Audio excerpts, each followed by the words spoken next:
I'm Mark from the Arson Choir.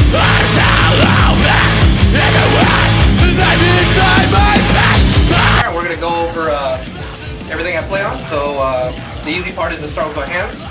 So use Clayton picks and gravity picks. And then from there, go right to the guitar. Use the Ben Weinman LTD. It's a great guitar, ebony fretboard, semi-hollow. If you know anything about this guitar, you know it's an amazing piece. My favorite thing about this is actually the Evertune bridge. This is straight magic. It basically keeps your guitar in tune forever. We really only use tuners once and just leave it alone after that. We put, for mine, I put an EMG 57 and an EMG 60. And generally I stay in the bridge position just for that heavy chug. We outfitted, or at least I outfitted my side with a Neutrik locking jack because we go crazy and I don't want it ever coming out. We use D'Addario strings, 60 to 12. Been using D'Addarios for 3 years now and love the strings, even though their representative burned me at NAMM. So that's always awesome. Use ESO straps. Amazing strap. It's actually contoured for your body. Got a nice little bend in it. Line 6 wireless. And then from there, we go right to the board. And I go into Line 6 wireless, the Relay G30. It's a great wireless. I've never had any issues with it. I always see that there's a couple reviews here and there that it drops out or whatever. I've never had an issue with it. Go from there to the Polytune. From the Polytune to the silencer from Electro Harmonix. It's a great little noise gate. I used to use the NS2, but I switched over to the silencer because I felt like the NS2 was having a little bit of a tone suck. Goes from the silencer to the Shinjuku drive from MXR. This is the only overdrive out of all my overdrives that has ended up staying on my board this long. It's probably the best overdrive for the buck.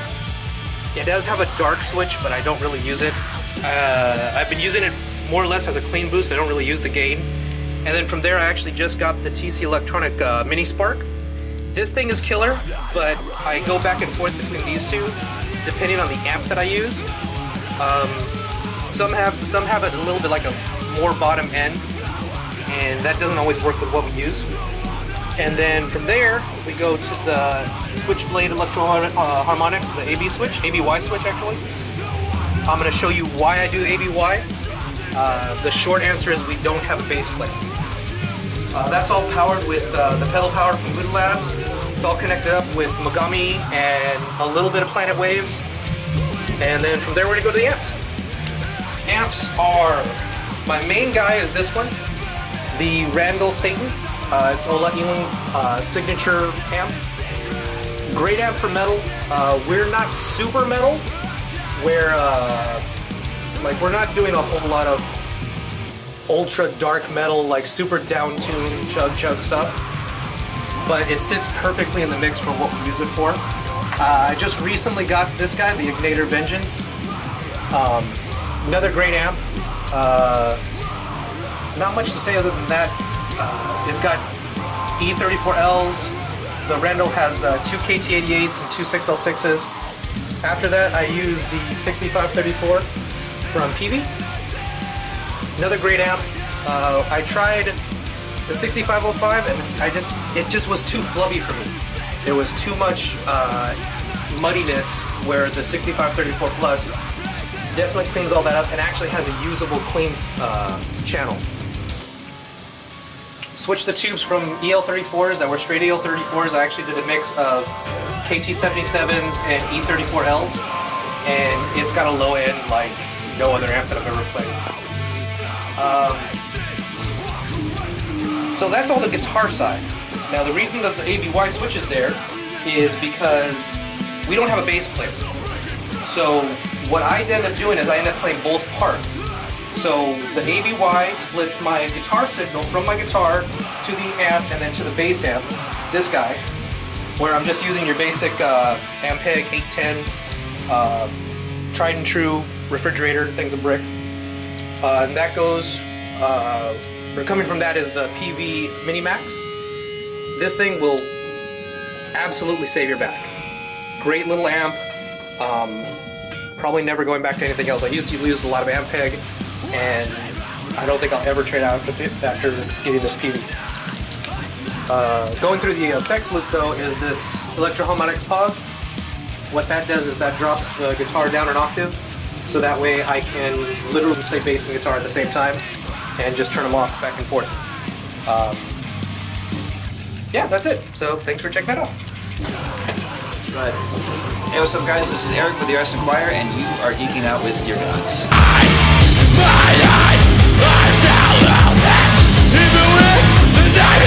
So today, in the spirit of my other guitarists, we'll start with the hands. I use the Tortex Dunlop picks, and I actually have to go through and kind of score them myself so I can hold on to them. I use the .73 millimeter gauge, and this basically covers all the bases for me. And as far as guitars go, I'm using a LTD 1000, and we have the Seymour Duncan Blackout. It's got a set of these in the bridge and the neck. High output active pickups. We use Diodario strings, 12 through, what did we stop at? 6? 6 of them. This thick, that's all. Go for drops. Go for drop suit. And we can move on to our, I forgot the Airtune already. We can move on to our sponsor, ESO Strap. Great support from these guys. This strap is absolutely perfect for playing unbalanced guitars. If you play an SG type model, you're going to notice that the headstock, every time you put it on, that thing's just going to dip straight to the ground. So this guy actually sits, because of the strap, it'll sit on your shoulders perfectly balanced. You can let go of the guitar completely and it'll hang perfectly, perfectly weighted on your body. It's a great tool.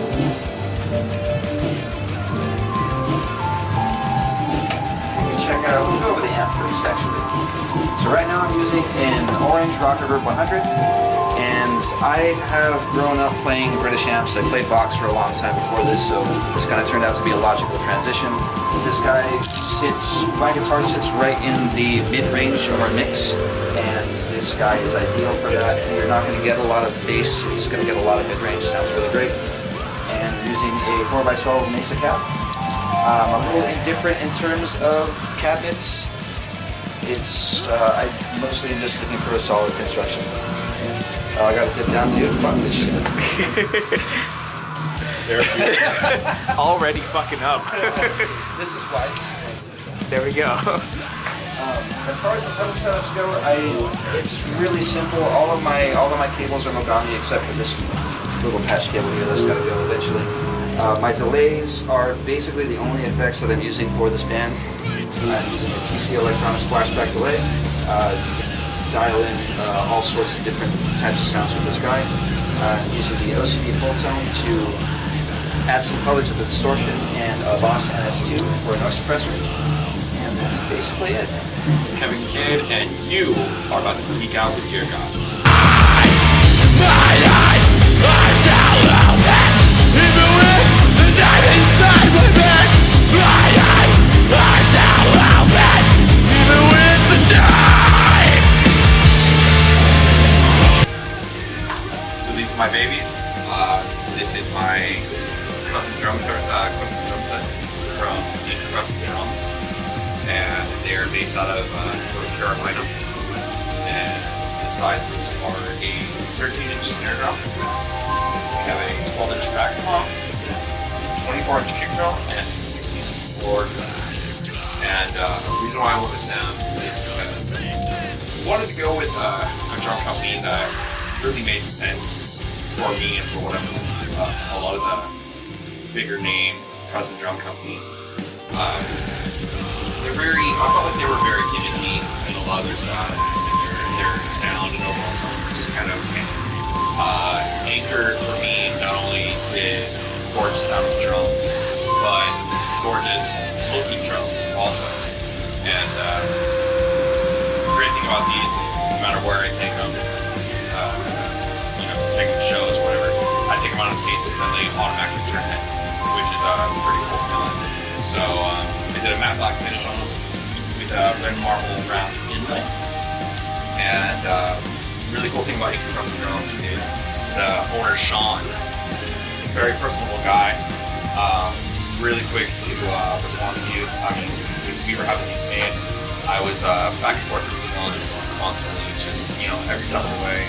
He was really cool about it, and asking him, you know, hey, how's this looking? How's everything going along? Maybe we can try this. And he was really quick to respond. And I'm sure I annoyed him quite a few times, but, you know, great guy. So huge shout out to Acre Custom Drums and Sean for bringing me the kit of my dreams. The type of wood I went on these are mahogany shells. Before I did this, I played on mostly birch shells and maple, and those were good for the projects that I was doing before the time. But when I started doing this stuff, I decided I wanted to go to something a little more warmth, a little more bassy tone. So I went with mahogany, and I could not be happier. I mean, it's great. They just sound huge, super boomy. They're just cannons. So the cymbals, I'm playing on all Zildjian A-Custom cymbals. I have 14-inch A-Custom Zildjian hi-hats. This is a Zildjian A-Custom 18-inch crash. Over here, I have a Zildjian A-Custom 20-inch crash. Zildjian 21-inch A-Custom 20th anniversary ride. I went with this guy because I like to crash a lot of my rides. Before this, I was walking a 22-inch A-Custom Zildjian King ride. And it sounded great, but it was really washy, and I wanted something that was something I could lay into a little bit more crash on. So I found the anniversary ride, and it's been great ever since. It has a great bell on it. I'm able to use the light balance if I want. And when I want to, I can really lay into it, and it does great for both. Over here, I have a 6-inch Zildjian A-Custom C-Bell. And then right now, I'm actually rocking the Meinel MB20 18-inch Rock China. And that's been doing pretty good for me so far, so sorry, but everything else I'm doing is considered custom. So for heads on this, I wanted something that really complemented the tone, and I decided to go with the Evans G2 cover. I had mostly played on the Evans EC2 clears, and those are really great if you want something kind of punchy, a lot of attack. For these, I felt like the G2 really kind of emphasized the warmth of the drum, which is what I was really trying to go for. So, for my pedals, I'm using the DW9000 double kick pedals, and those are spectacular. I mean, anybody who has those will tell you it's the closest thing you'll get to walking on air. So, for sticks, I am using the ProMark 5B4 balance, and these things are just fucking spectacular. Before this, I was using another company's just basic 5B stick, and those were great for a really long time. And then a friend of mine by the name of Ryan Teagues, who plays drums for the band Mirage Theory, great drummer. He turned me on to these, and ProMark decided to come out with these specifically for the heavy hitter of mine, where the balance of the stick is more in the forward part. So when you go to throw it, it compensates for the weight balance. And I tried it, and I haven't looked back since. So yeah, so ProMark 5B4 balance. So, but that's about it. That's my rig rundown. These are my babies. Huge shout out to Sean again at Acre Drums for bringing me the kit of my dreams. And big shout out to Jared Clothing, our sponsor, for keeping us clothed and looking sexy. So, have a good one. Kevin K from the Earth Empire.